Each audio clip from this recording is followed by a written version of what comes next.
Oke, baik. Pada saat ini kami akan membuat untuk tugas praktikum keamanan cyber yang ke-10, yaitu yang pertama di lab incident handling. Jadi objektifnya yaitu apply your knowledge of security incident handling procedure to formulate question about given incident scenarios.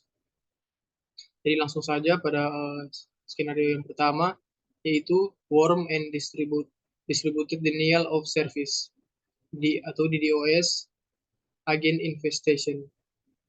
Jadi di sini study the following scenario and discuss and determine the incident response handling question that should be asked at each stage of incident response process. Consider the detail of the organization and CSERC when formulating your question. Jadi this scenario is about a small family-owned investment firm. The organization has only one location and less than 100 employees. On a Tuesday morning, a new worm is released. It spreads itself through removable media, and it can copy itself to open Windows shares. When the worm infect a host, it installs the DOS agent,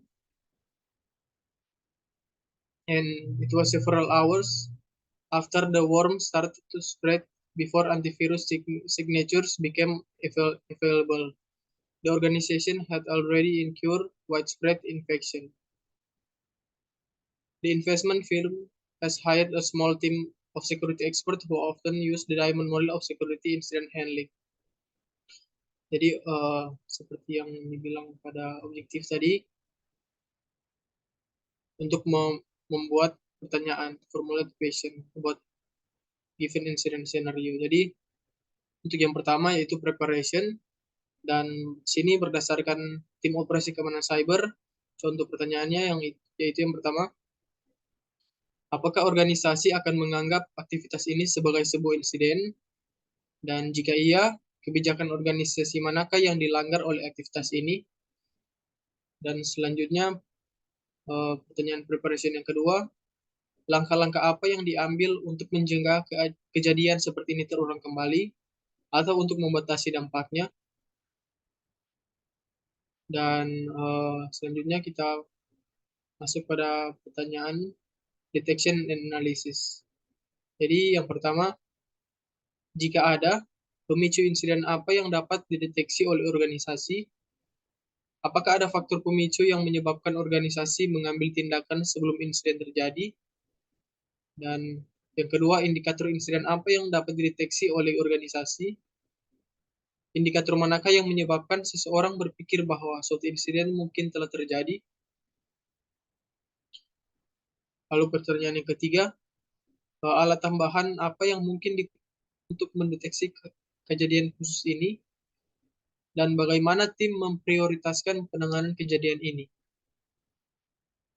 Dan untuk pertanyaan containment, eradication, and recovery. Jadi yang pertama, strategi apa yang harus diambil organisasi untuk mengatasi insiden tersebut? Mengapa strategi ini lebih disukai daripada strategi lainnya? Lalu pertanyaan kedua, alat tambahan apa yang mungkin diperlukan untuk merespon kejadian khusus ini? Dan yang ketiga, personel mana yang akan dilibatkan dalam proses pembendungan, pemberantasan, atau pemulihan? Dan pertanyaan yang keempat, sumber bukti apa dan jika ada yang harus diperoleh organisasi, bagaimana buktinya diperoleh, di mana itu akan disimpan, dan berapa lama itu harus dipertahankan. Selanjutnya, post-incident activity. Berdasarkan tim keamanan, jadi pertanyaan yang pertama, apa yang bisa dilakukan untuk mencegah kejadian serupa untuk tidak terjadi di masa depan?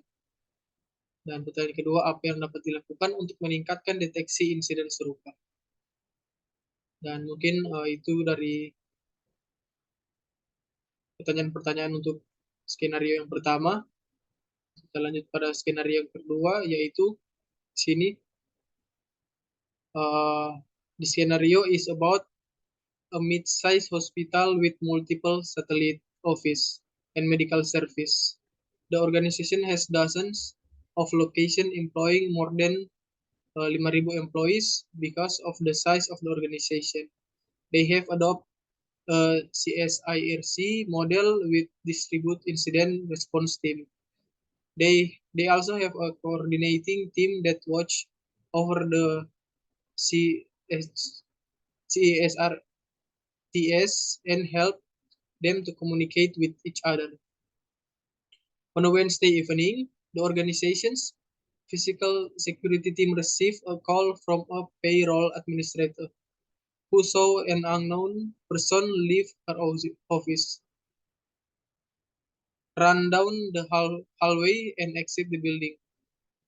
The administrator had left her workstation unlocked and unattended for only a few minutes. The payroll program is still locked in and on the main menu, as it was when she left it, but the administration noticed that the mouse appears to have been moved.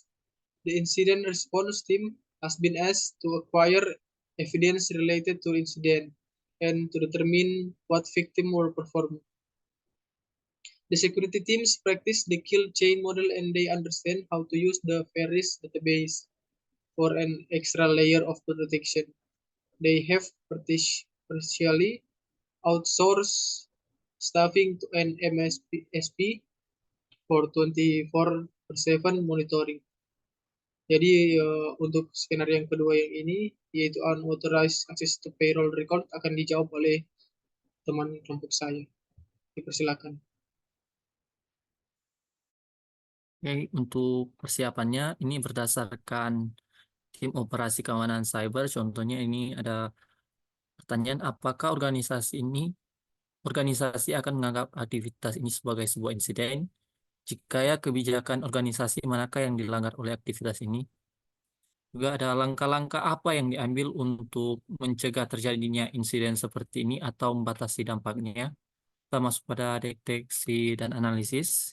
Ini berdasarkan tim operasi keamanan cyber, yaitu jika ada pemicu insiden apa yang dapat dideteksi oleh organisasi, apakah ada faktor pemicu yang menyebabkan organisasi mengambil tindakan sebelum insiden terjadi, indikator apa yang dapat dikasih oleh organisasi, indikator manakah yang menyebabkan seseorang berpikir bahwa suatu insiden mungkin telah terjadi, atau alat taman apa yang mungkin diperlukan untuk mendeteksi kejadian khusus ini, dan bagaimana tim memprioritaskan penanganan kejadian ini. Selanjutnya kita maksud pada containment dan eradication dan recovery. Untuk itu ada pertanyaan yang pertama, ada strategi apa yang harus diambil organisasi untuk mengatasi insiden tersebut? Mengapa strategi ini lebih disukai daripada strategi lainnya? Selanjutnya ada alat tambahan apa yang mungkin diperlukan untuk merespons kejadian khusus ini? Personel mana yang akan dilibatkan dalam proses pembendungan, pemberantasan, dan atau pemulihan? Juga sumber bukti apa jika ada yang harus diperoleh organisasi, bagaimana buktinya diperoleh, di mana itu akan disimpan, dan berapa lama itu harus dipertahankan.